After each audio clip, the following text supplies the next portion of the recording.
कि उसको इस तरीके से घेरा जाए और एसआईआर में ज्यादा से ज्यादा मुस्लिम समाज के जो नाम है वो जुड़ ना पाए।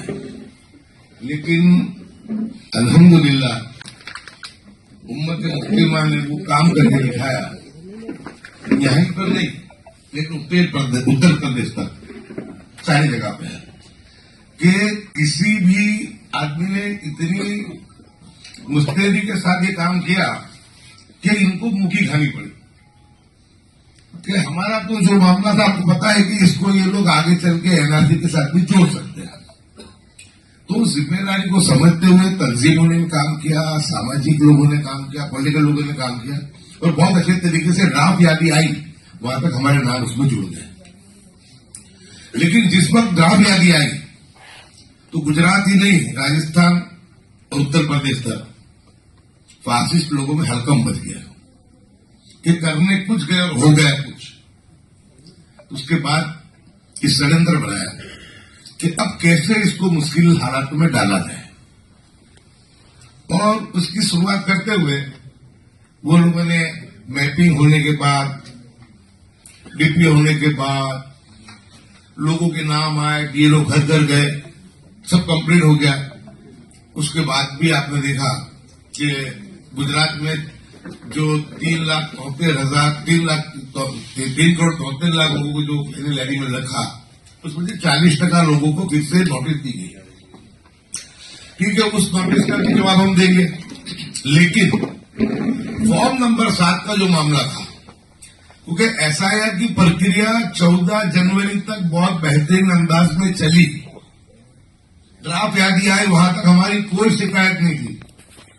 जितने जिम्मेदार लोग हैं सब इसमें लगे हुए थे, सबकी निगाह में थी।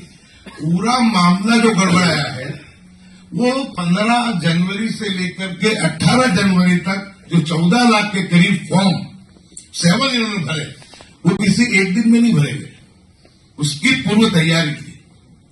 मंदिरों में मीटिंग हुई, कुछ धर्मशालाएं थी, वहां पे मीटिंग हुई, और उसको यहां तक जोड़ा कि जो इनका बहुत जिम्मेदार लीडर है रत्नाकर, सब जानते हैं उसका नाम,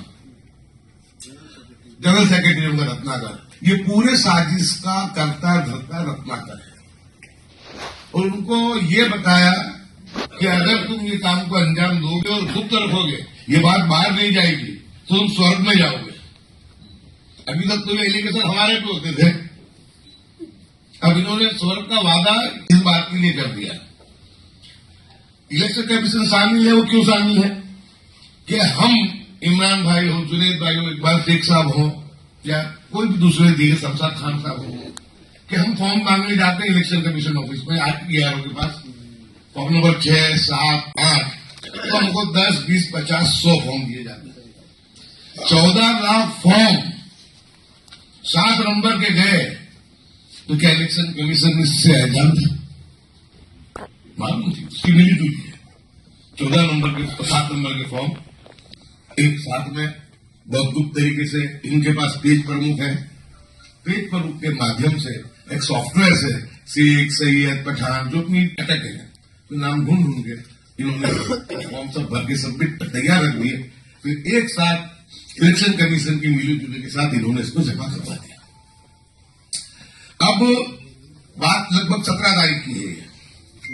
17 तारीख के दिन सुबह में 12-1 बजे ये मैटर पूरी अमित चावड़ा के पास आई। उन्होंने लोकल मैटर उनके विस्तार किया, आंकला विधानसभा की, कि उनके यार उन्होंने उनको कहा डिप्टी कलेक्टर ने कि आपके यहाँ 8007 नंबर के फॉर्म आए, ज्यादातर माइनॉरिटी के फॉर्म है। तो तुरंत ही अमित चावड़ा ने उसी दिन एक प्रेस रिलीज की, सब अखबारों में भी आई थी, कि भाई हमको कांग्रेस कार्यकर्ताओं को संबोधन करते हुए कहा कि भाई सबको अलर्ट रहना पड़ेगा, फॉर्म नंबर 7 के नाम से कुछ घपला होने जा रहा है। लेकिन वहां तक कोई एविडेंस था नहीं। लेकिन 17 तारीख की शाम को लगभग 8 बजे के करीब एक हमारा अहमदाबाद शहर में नौमान कार्यकर्ता है, नौमान पठान, जो BL2 है और जमालपुर में है, उसके पास BLO आया और उसने कहा कि भोकसवाल की इतनी यादी मेरे पास है और इतने लोगों को मृत घोषित कर दिया है। तो मैं और इमरान भाई शादी में थे, हम दोनों चौक गए, जुनैद भाई के साथ ही में थे। पहले तो हमको यकीन नहीं हुआ कि ऐसा तो हो नहीं सकता, लेकिन जब तहकीकात हुई, इमरान भाई लोग तुरंत मेरे ऑफिस पे पहुंचे और उसके बाद मैंने मेरे ईआरओ को फोन किया। उसने बातों बात में बताया कि 28,000 नोटिस आई है दरियापुर। उसने पूरा आंकड़ा उसने दे दिया। वहीं से इमरान भाई ने भी बात की, इनके पास आया आंकड़ा, लगभग इनका भी 20-22,000